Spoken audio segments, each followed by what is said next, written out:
Silence is the medium through which God always speaks. Silence. Again, how do we allow God's thought to spring from within, to spring up in us from within God himself?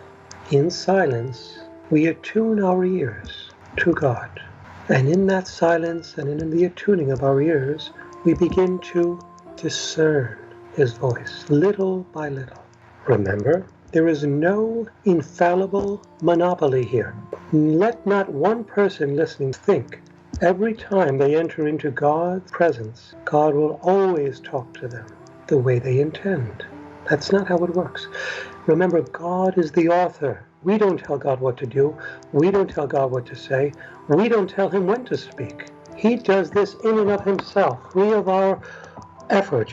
This is God's pure, gratuitous act on his part for love of us. And for this reason, there has to be a certain amount of self-abasement, nothingness, awareness of our nothingness before God. And suppose we enter into a state of recollection and ask God for a word of knowledge, or ask him to address an issue that is pressing to us, and we hear nothing.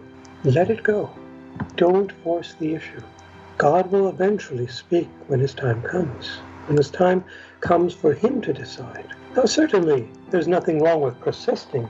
Like Jesus said, the woman, that wanted something, after her persistence got it, by constantly banging on the door of this magistrate.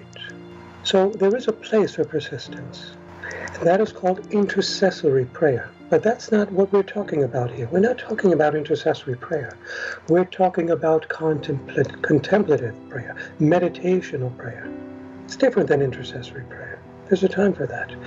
When we become recollected and enter the presence of God, we are not insisting. We are allowing him to speak.